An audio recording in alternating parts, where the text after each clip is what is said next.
I'm going to be reading off something I wrote in 8th grade of my origins. We had to write like a story of our life, but I didn't want to write my actual life because it was too boring, so I made stuff up. This is the story. I was born, with a question mark, on the planet Dryland. It's in a different galaxy. It looks dry from space. It is. Everyone here is a skeleton. I live in a sandstone house in a nice little village. It was nice because I got Wi-Fi and stuff. Anyways, life was cool. Since everyone is a skeleton, we didn't need food or water. Wait, oh no, I said that right. We just hanged out until we turned to dust, and we reformed as a new skeleton. In the parentheses, from the dust. I enjoyed watching TV and playing video games with my skeleton cat. I was just living life as laid back as possible. However, that all changed when the elder Skel...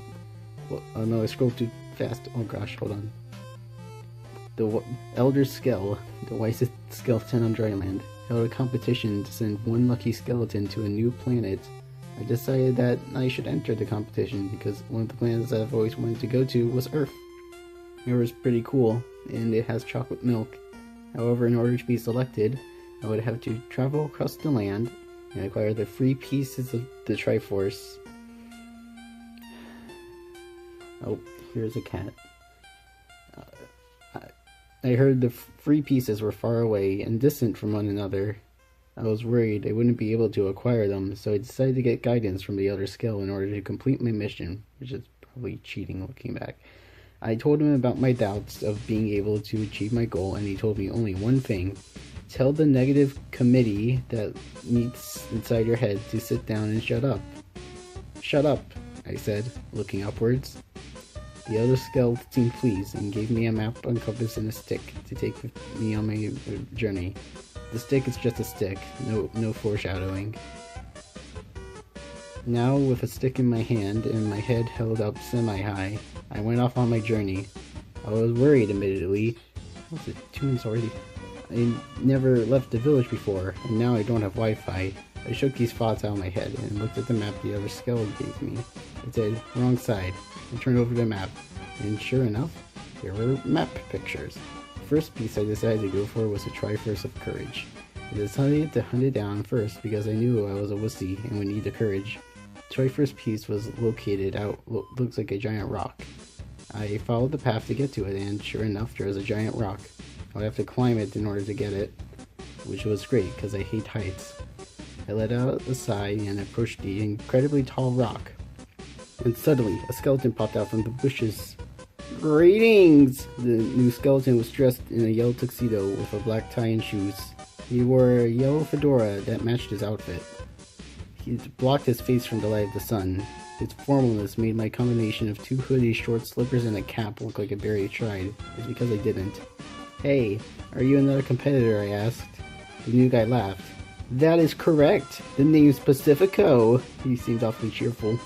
Cool, my name's Nyeh. No need for questions, Pacifico blurted. As I am sure you are aware, the skeleton whom acquires all 3 pieces of the Triforce have the ability to transfer to a new galaxy's planet. I'm aware, I replied. Who is this guy? I mean, I know he's Pacifico, but like, in general. Now, if you excuse me, I have some courage to receive. He turned around and began to climb up the rock. Judging how easily he was climbing, I knew I wouldn't be able to get the piece, unless... I threw my stick like a javelin, and right as Pacifico was reaching the Triforce piece, the stick knocked off the rock.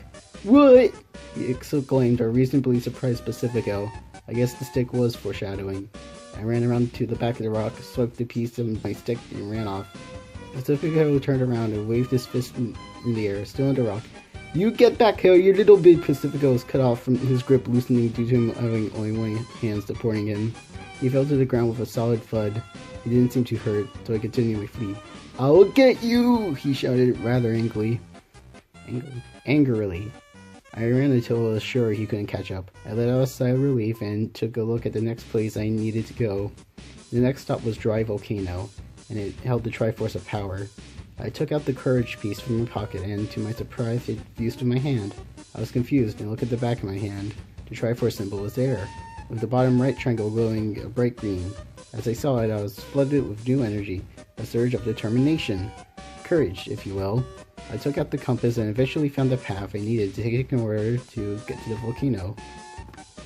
Climbing up the mountain took lots of strength. I'm starting to see a pattern. I reached the entrance to Dry Volcano. The ledge would require me to climb a little bit. The courage I needed kicked in and I began to scale the wall. My hands reached the ledge, but my footing gave way, leaving me hanging. I tried pulling myself up, but my bones wouldn't let me. To my surprise, I heard footsteps from the ledge approaching me. It was Pacifico. "Oh, hey, Pacifico, I need your help, please," I asked. Pacifico didn't seem to listen, or care. He leaned in slowly, his face in disgust. "Long live the king!" Was that a Lion King reference? I was cut off from his hands, slamming down on mine, and he shoved me off the ledge with extraordinary strength. As I fell, I got a glimpse of his hands. One of them, on the back, had the same Triforce symbol as my hand did, except it was the top triangle that glowed a dreadful crimson. Ooh. The Triforce of Power. I tumbled down the mountain, and at one point my head popped off, because, skeletons. At that point I was knocked unconscious. Extra hours of sleep, I guess. At some point I regained consciousness. My vision was blurry and my skull ached. "Oh, you're awake." A soft female voice came from my left. I looked over and saw a wall. Guess I was still out of it. I looked to my right, and sure enough, a skeleton who seemed several years older than me was sitting on a cushioned chair. She wore a comfy-looking dress with a soft yellow zigzag pattern. She also had a yellow garden hat on, and on her finger, what looked like a wedding ring, had yellow diamonds. Hi? Now that I was getting my sense back, I noticed a really odd situation I was in. I was in a small wooden room, resting on a cot with yellow flowers as its pattern. In fact, yellow seemed to be a big theme here, considering the cushions, the window's curtains, the girl's outfit, even the wallpaper has a baby yellow color. "My name is Emily Candy. What might be your name?" I was hesitant to give her all the info. "I'm Nyeh. Mind telling me how I got here?" Emily seemed to have been anticipating this. "Well, I was going out to take a walk and I saw you tumbling down Dry Volcano. I just couldn't leave someone in need all alone, so I took you in and let you rest." "Oh, thanks, Den. I appreciate it. Now I need to go, so I'll just be leaving. Thanks again for saving me." I went to leave, but Emily stepped out in front of me. "I saw the Triforce symbol on your hand. I'd like to give this to you." She handed over a triangle glowing a soothing blue. The Triforce of Wisdom. "Huh, thanks. Why are you so willing to give it up?" I asked. "Well, we need to move the story on. It's getting too long." "Ah, I see. Thanks again." I started to leave, and then she moved in front of me again. "Oh, I also marked where that Pacifico fellow had gone on your map. He gets himself into trouble often." Emily then moved out of the way. "Good luck!" "Thanks." And so I was off. Now the two bottom triangles were glowing, with only the top one missing. I already knew who had the last piece, and he was, interestingly enough, back right in the town where I lived. I journeyed back to home to see every house in ruins. It looked like someone had gone on a rampage. What in the... I wondered aloud. Who did this? "I did!" And an old, too familiar voice spoke behind me. I turned around, sharply. "Tell me, how did you find my whereabouts?" Pacifico did not seem willing to wait. A girl gave it to me." "Would she happen to be going by the name Emily Candy?" he asked. "Why do you care?" I replied. "You see, Emily is my dearest wife. Surely you should have caught on with all the yellow." I pondered for a moment. There did seem to be a lot of yellow in her house. "To answer your question, I care because she would be in possession of the Triforce of Wisdom.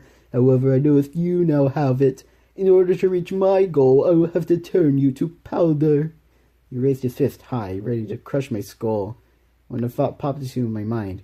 Is this what Emily would want you to do? The question made Pacifico freeze. "What do you mean by that?" Emily said that you got yourself in lots of trouble. Surely you wouldn't want her to think of you as a monster, yeah? Pacifico lowered his fist, a sense of shock appearing on his face. He seems to have come to his senses. Oh my lord!" He looked down at his now shaking hands. "What have I done?" He dropped to his knees, his head hung in grief.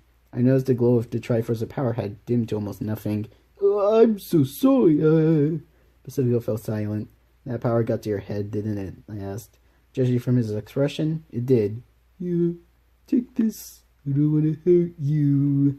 He stretched his hand that had the piece to mine. The piece absorbed into my hand, completing the Triforce. I'll be going home now. He got up and traveled away. I gave the Triforce to the elder Skel. He had hidden away, along with the residents of the town, in a bunker. Good work, young one. You have proven yourself worthy. He raised the Triforce into the sky and looked at me. Where do you wish to go? He asked. I replied immediately. Earth. The elder Skel looked back at the Triforce.